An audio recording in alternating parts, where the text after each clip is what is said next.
கிறிஸ்துவுக்குள் பிரியமானவர்களே, உங்கள் அனைவருக்கும் ஆண்டவராகிய இயேசு கிறிஸ்துவின் நாமத்தினாலே என் அன்பின் வாழ்த்துக்கள். இன்றைக்கு நம்ம வாசித்ததான சங்கீத பகுதியானது 19ஆம் சங்கீதத்தை நம்ம வாசித்தோம்.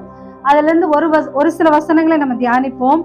பாருங்க, வானங்கள் தேவனுடைய மகிமையை வெளிப்படுத்துகிறது, ஆகாய விரிவு அவருடைய கரங்களின் கிரியையை அறிவிக்கிறது. வானங்கள் ஆண்டவருடைய மகிமையை வெளிப்படுத்துகிறதாம். அவருடைய சிருஷ்டிப்புகளுக்காக நம்ம எப்பயுமே ஆண்டவரை நம்ம என்ன பண்ணணும், மகிமைப்படுத்தணும். நம்ம வானத்தை அண்ணாந்து பார்க்கிறதே இல்லை.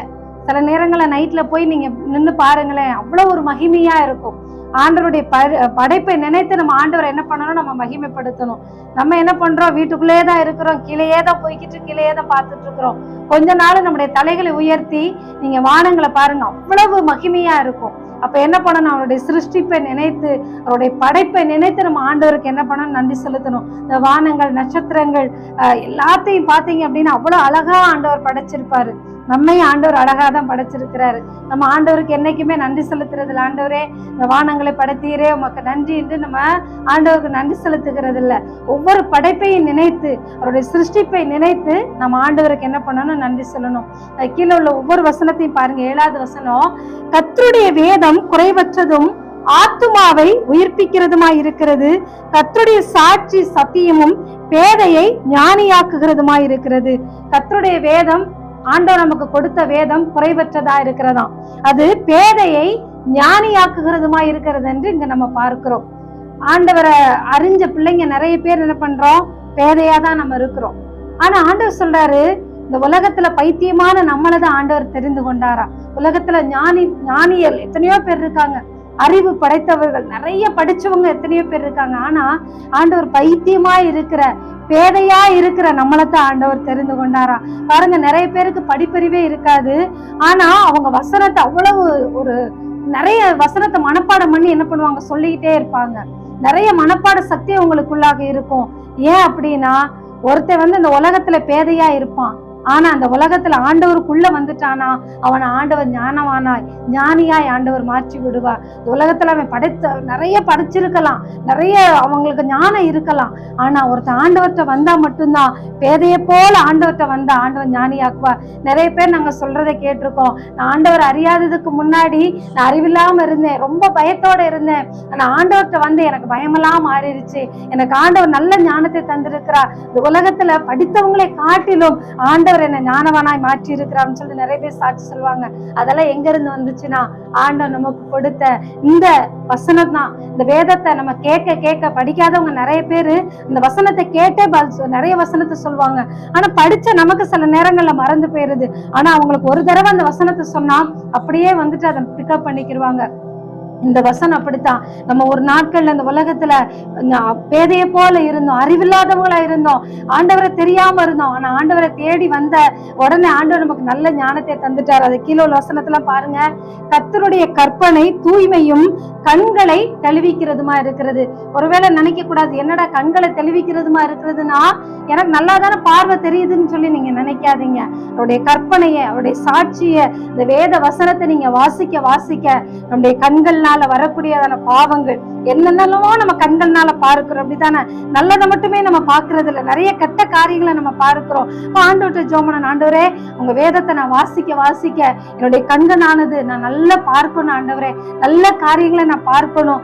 உலகத்துல நிறைய கெட்ட காரியங்கள் நிறைந்திருக்கிறது. அவருடைய வசனத்தை நம்ம படிச்சோம் அப்படின்னா நம்முடைய கண்கள் பாவத்தை நோக்கி ஓடாது.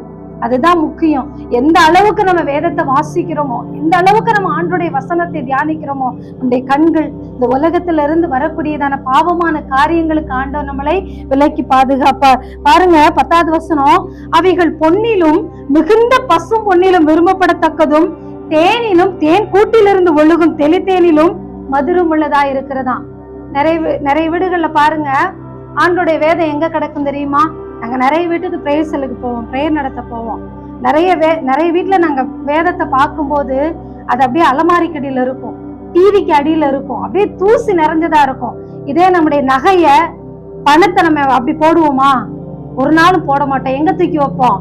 பீரோக்குள்ள அப்படியே யாருக்குமே தெரியாம 10 துணியில சுத்தி வைப்போம். 10 டப்பாவில் அடைச்சு நம்முடைய நகையை பாதுகாக்கிறோம். ஆனா ஆண்டவருடைய பிள்ளைகள் இந்த நாட்களை நீங்க உணரணும், நம்முடைய வேதமானது அதை காட்டிலும் பசும் பொன்னிலும் அதிகமாக விரும்பப்படத்தக்கதும் தேனிலும் தேன் கூட்டிலிருந்து ஒழுகக்கூடியதான தேனை காட்டிலும் மதுரம் உள்ளதான் அவருடைய வசனம். இந்த வசனத்தை நம்ம அப்படித்தான் படிக்கணுமா? தேனை காட்டிலும் மதுரம் உள்ளதுதான். இந்த உலகத்துல விலையேற பெற்ற எத்தனையோ பொக்கிஷங்களை காட்டிலும் ஆண்டவர் நமக்கு கொடுத்துதான் இந்த வேதத்தை நம்ம என்ன பண்ணணுமா? அப்படி நம்ம விரும்பி படிக்கணும். அந்த வேதத்தை நம்ம அவ்வளவு நல்லா பாதுகாக்கணும். எத்தனையோ பரிசுத்தவான்கள் நமக்காக எழுதி கொடுத்ததான இந்த வேதம். இந்த வேதத்தை ஒரு நாள் நீங்க அசால்ட்டா தூக்கி போடாதீங்க, அதை தினந்தோறும் படிங்க. அதுதான் இங்க நம்ம பார்க்கிறோம். நிறைய வீடுகள் அப்படி நம்ம பார்க்கும்போது எங்களுக்கு வேதனையா இருக்கும். அப்போ அந்த பைபிளையே அப்படி போட்டிருக்காங்களே, அவங்க வேத வசனத்தை படிப்பாங்களா அப்படின்னு சொல்லிட்டு நாங்க நினைப்போம். ஆனா ஆண்டவருடைய பிள்ளைங்க நீங்க என்ன பண்ணணும்னா, அப்படி நம்ம என்ன பண்ணக்கூடாது, தூக்கி போடக்கூடாது. அவருடைய வசனத்தை ஒவ்வொரு நாளும் தேனை காட்டிலும் மதுரம் உள்ளது அவருடைய வசனம். அதனால ஒவ்வொரு நாளும் நீங்க என்ன பண்ணணும், நம்ம அதை படித்துக் கொண்டே இருக்கணும். அந்த வேத வசனத்தை நம்ம தியானித்துக் கொண்டே இருக்கும் பொழுதுதான் நிச்சயமாக அது தினந்தோறும் நம்மளை நடத்தும். கீழே உள்ள வசனத்தெல்லாம் பாருங்க. அன்றி தன் பிழைகளை உணர்கிறவன் யார்? மறைவான குற்றங்களுக்கு என்னை நீங்களாக்கும், துணிகரமான பாவங்களுக்கு உமது அடியேனை விலக்கி காரும், அவைகள் என்னை ஆண்டுகொள்ள ஒட்டாதிரும், அப்பொழுது நான் உத்தமனாகி பெரும் பாதகத்துக்கு நீங்களா இருப்பேன். இது ஒரு ஜெபம். இந்த ஜெபத்தை இப்ப மட்டுமல்ல, தினந்தோறும் இந்த பிரேயரை நம்ம என்ன பண்ணணும், செய்யணும். ஆண்டவரே, இந்த உலகத்துல இருந்து வருகிறதான துணிகரமான பாவங்களுக்கு என்னை விலக்கி பாதுகாத்துக் கொள்ளும் ஆண்டவரே. பாவங்கள் நிறைந்த உலகத்துலதான் நம்ம வாழ்ந்து கொண்டு இருக்கிறோம். எல்லாரும் நீதிமான்கள் அல்ல, எல்லாரும் ஆண்டவருடைய பிள்ளைங்கள் அல்ல. உலகத்துல நம்ம வாழ்ந்து கொண்டு இருக்கிறதுனால அநேக பாவங்கள் நம்மளை நெருக்கி கொண்டு வந்தாலும் இந்த ஜெபமானது நம்மளை ஒவ்வொரு நாளும் பாதுகாக்கும். ஆண்டவரே, இந்த துணிகரமான பாவங்கள், ஆண்டவருக்கு விருப்பமில்லாத காரியங்களை செய்கிறது எல்லாமே பாவம் தான். ஆண்டவரே, இந்த உலகத்திலிருந்து வருகிற எல்லா பாவங்களுக்கும் என்னையும் என் பிள்ளைகளை விலக்கி பாதுகாத்துக் கொள்ள என்று சொல்லி ஒவ்வொரு நாளும் செபிங்க. கடைசி வசனத்தை பாருங்க. என் கண்மலையும் என் மீட்பெருமாகிய கர்த்தாவே, என் வாயின் வார்த்தைகளும் என் இருதயத்தின் தியானங்களும் உமது சமூகத்தில் பிரீதியா இருப்பதாக, உமது சமூகத்தில் அது பிரியமா இருக்கட்டும். ஆண்டவரே, ஆண்டவர் நம்முடைய வாயிலிருந்து புறப்படுகிற ஒவ்வொரு வார்த்தைகளும் அறிந்திருக்கிறார். கெட்ட வார்த்தையை அவர் பார்க்கிறாரு, நல்ல வார்த்தையும் பார்க்கிறாரு. சாபமான வார்த்தைகள், அடுத்தவங்களை பத்தி குறை சொல்லுகிறதான வார்த்தைகள் எல்லாமே ஆண்டவருக்கு பிரியமல்லாத வார்த்தைகள் தான். அப்போ ஒவ்வொரு நாளும் நம்ம எழுந்து ஜெபிக்கணும். ஆண்டவரே, என்னுடைய வாய்க்கு நீங்க காவல் வைங்க. ஆண்டவரே, நான் தீமையான வார்த்தைகளை பேசக்கூடாது. ஆண்டவரே, உங்களுக்கு பிரியமான வார்த்தைகளை நான் பேசணும்னு சொல்லிட்டு நீங்க ஜெபித்து பாருங்க.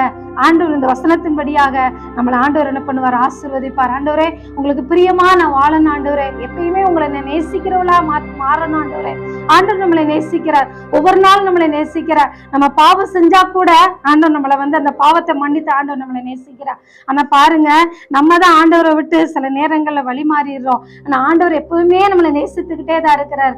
அதனால நீங்க நினைக்க கூடாது, நான் பாவம் செஞ்சாலும் ஆண்டவர் நேசிப்பார்னு நினைக்க கூடாது. நம்ம ஆண்டவருக்குள்ளாக வந்துட்டோம், ஆண்டவருடைய பிள்ளைகளாக மாறிட்டோம். மறுபடியும் இந்த பாவத்தை நம்ம செய்யக்கூடாது. அதனால ஆண்டவரே, ஒவ்வொரு நாளும் நான் உங்களுக்கு பிரியமா வாழணும் ஆண்டவரேன்னு சொல்லி அவருடைய சமூகத்துல ஒப்பு கொடுங்க. ஆண்டவர் நமக்கு இந்த கொடுத்த இந்த வசனத்தின்படியாக ஆண்டவர் நம்ம ஒவ்வொருத்தரையும் கர்த்தர் நிச்சயமாய் ஆசீர்வதிப்பாராக. ஆமென்.